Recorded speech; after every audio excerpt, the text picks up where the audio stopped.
मेरे प्यारे देशवासियों, कैसे हो आप लोग।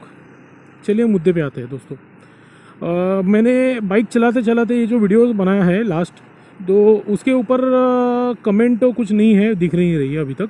बट आपको कैसा लगा ना ये वीडियोस, तो ये ज़रूर मुझे ना इस वीडियो के नीचे तो कम से कम बताइए, क्योंकि ये जो मेरा नया इनिशिएटिव है ना, कि जिससे आपको रेगुलरली वीडियोस भी आते रहेंगे और मेरा चैनल भी एक्टिव रहेगा, आपको अच्छे अच्छे प्रैक्टिकल वीडियोस मिलते रहेंगे। ये आपको पसंद आ रहा है कि नहीं, ये मुझे पता रहना चाहिए। क्योंकि मैंने इसकी साउंड क्वालिटी के ऊपर और मोबाइल को माउंट करना, ये सब चीज़ें, इसके ऊपर बहुत रिसर्च किया, बहुत काम किया है दोस्तों। मैं चाहता हूँ ना कि आप ये वीडियोस को लाइक करो, और अगर इसमें कुछ आपको सजेशंस देना है ना, वो भी प्लीज़ दे दीजिए। जैसे कि आपको थंबनेल से पता ही है कि मेरा एक फ्रेंड है जिसका मतलब डिवोर्स केस चालू है। मुझे कुछ ही दिन पहले ये बात पता चली, वो बहुत शॉकिंग थी, क्योंकि मैं उसके शादी में गया था, हम लोगों ने एन्जॉयमेंट किया था। पता नहीं था कि मतलब उसकी शादी में इतना बड़ा टर्मोइल आया है। तो जब मैंने उससे बात किया ना, देखो मैं काउंसलिंग करता हूँ, तो कुछ लोग खुल के बात करते हैं और कुछ चीज़ें मैं खुल के पूछता हूँ और लोग बताते हैं। मैंने उसको बोला था कि मैं तुम्हारा नाम किसी को नहीं बताऊँगा कभी भी, बट तुम्हारी स्टोरी ज़रूर मैं एक वीडियोज़ के माध्यम से लोगों को बताऊँगा कि क्या हुआ तुम्हारे साथ। तो उसने बताया कि मैं 5-6 साल पहले उसकी शादी हुई थी। उसकी वाइफ स्टार्टिंग के 1 साल तक तो बहुत अच्छी से उसके साथ बिहेव करती थी और सब अच्छा चलता था, बट 1-1.5 साल के बाद है ना, उसका बिहेवियर में थोड़ा सा चेंजेस आ गया। चेंजेस का मतलब क्या है कि जैसे कि आपको पता है कि एक हस्बैंड वाइफ का जो रिलेशन रहता है ना, उसमें हमेशा वाइफ जो रहती है ना, वो हस्बैंड को फ़ोन करती रहती है, आपको खाना खाना है, क्या करना है शाम के टाइम में। तो वो कुछ करती नहीं थी शाम को, मतलब फ़ोन भी नहीं करती थी, दिन भर फ़ोन नहीं करती थी।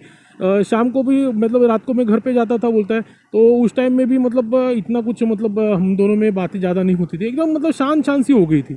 और ये अचानक से हो गया था। 1-1.5 साल तो बहुत अच्छे से हम लोग का रिलेशन चालू था, 1-1.5 साल से वो अचानक से एक बार झगड़ा हुआ था, उसके बाद से वो शांत हो गई। तो मुझे थोड़ा सा बोलते हैं ना, शक होने लग गया था, क्योंकि वो किसी से बात करती थी कभी कभी छुप छुप के, और मैं जब उसके सामने रहता था ना, तो वो फ़ोन काट देती थी। तो अभी कैसा है कि आप जब शादी करते हो तो आपको वाइफ का बिहेवियर का थोड़ा सा अंदाज़ा आना चालू होता है, वाइफ को भी हस्बैंड के बिहेवियर का अंदाज़ा आना चालू होता है कि अगर वो किसी से बात कर रहे हैं फ़ोन पे, तो वो ज़्यादातर क्या करेगा बंदा, सामने वाला बंदा, कि हाँ अगर ना हस्बैंड सामने आया तो थोड़ा सा हल्के से बात करेगा, बट बात करेगा ना। पर जब मन में चोरी रहती है ना, जब कोई ऐसे पर्सन से आप बात कर रहे हो ना कि जो सामने वाले को पता नहीं रहना चाहिए, तो उस कंडीशन में लोग क्या करते हैं मालूम है, फ़ोन काटते हैं चुपचाप से। तो इस तरीके से जब होता है ना, तो लोगों को शक आता है। तो उसको शक आया, तो उसने फिर क्या किया कि सबसे पहले तो लीगल एडवाइस ली अपने किसी वकील फ्रेंड से। तो उस फ्रेंड ने क्या बोला, देखो पहले शक नहीं करने का, पहले हम लोग क्या करते हैं, इन्वेस्टिगेशन कराते हैं, उसमें थोड़ा सा खर्चा करो, एटलीस्ट पता तो चले ना कि वो ऐसे बिहेवियर क्यों कर रही है, क्या प्रॉब्लम है उसके साथ हो रहा है। तो उसने फिर क्या किया ना, प्राइवेट डिटेक्टिव को हायर किया। अभी प्राइवेट डिटेक्टिव का खर्चा भी बढ़ गया।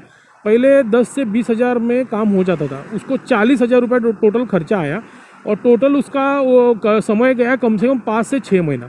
और 5 से 6 महीने के इन्वेस्टिगेशन में उस प्राइवेट डिटेक्टिव ने उसे बहुत चौंकाने वाली चीज़ें बताई। उसने बताया कि ये लेडी का है ना, एक बॉयफ्रेंड है, और जो पुराना वाला, जो शादी से पहले उसका रिलेशन था, और वो उसके साथ अभी आज के टाइम में सेक्सुअल रिलेशनशिप में है। और एक दिन उसने बताया कि कहाँ पर मिलने वाले थे, और ये बंदा ये तो बाहर गया था, ऐसा बताया कि ये चुपचाप से उधर ही था, मतलब उसी एरिया में था। और इसने एक होशियारी की, उस लड़की के भाई को बहला फुसला के ऐसे मीठा मीठा बोल के अपने साथ में ले लिया था। और उसने उसके भाई को और अपने घर के भी 2-3 लोग, फिर ये प्राइवेट डिटेक्टिव और एक पुलिस वाला फ्रेंड था, उसकी हेल्प ली, और उसके साथ 2-3 मतलब पुलिस वाले ऐसे थे कि जो एरिया के लोकल पुलिस वाले थे सिविल ड्रेस में। इन लोगों को सबको साथ में लेके उसने होटल में रेड मारी, मतलब वो दोनों जब होटल में ओयो ओयो, आजकल ओयो नाम का बहुत चर्चा है, लड़कियां औरतें ओयो ओयो जाती है, ओयो ओयो करती है। तो ओयो में जाके उन्होंने उसको पकड़ा तो बेचारी बाथरूम में बंद पड़ी थी।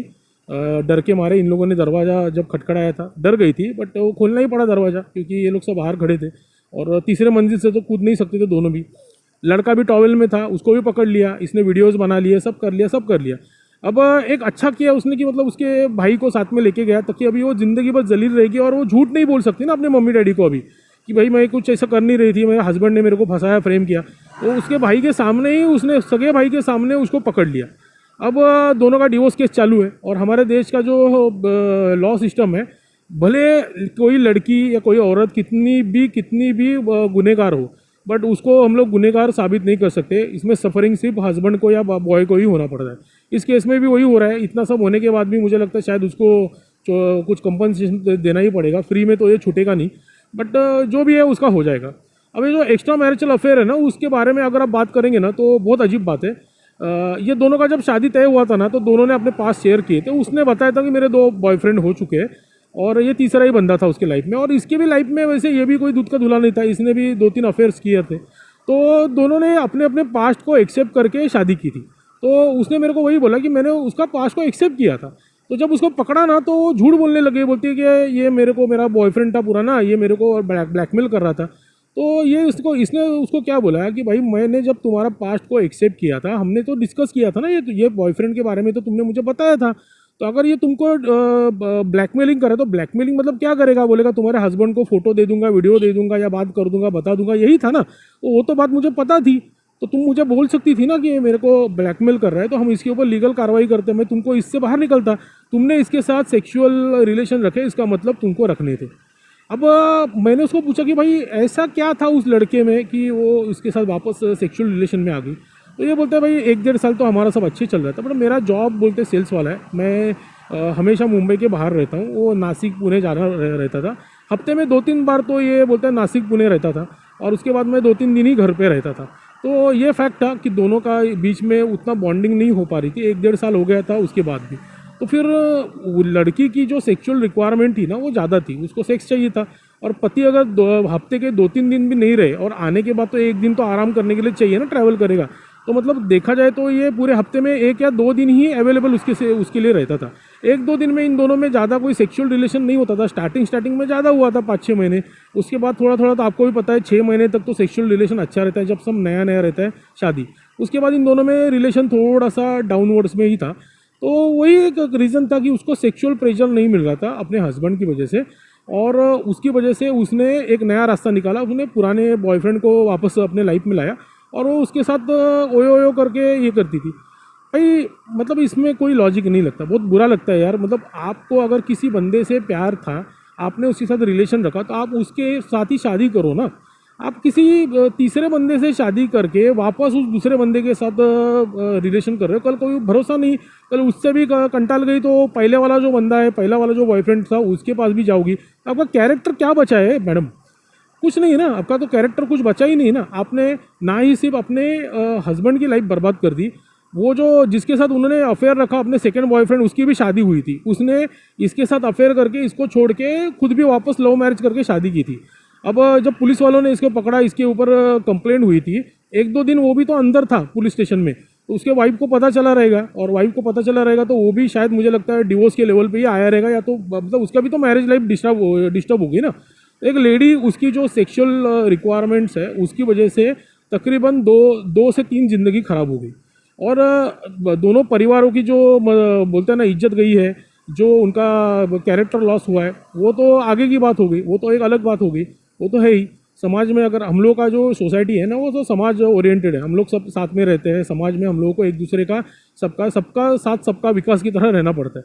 तो अगर एक का भी अगर समझ लो उसमें कुछ प्रॉब्लम हो जाए ना, तो पूरा मतलब फैमिली को उसका सब भुगतना पड़ता है। एक भी फैमिली का मेंबर है जिसने कुछ गलत किया ना, तो पूरे फैमिली मेंबर्स को उसके बारे में भुगतना पड़ता है। और वो लड़की ने तो अपनी पूरी लाइफ की बर्बादी करके ले ली।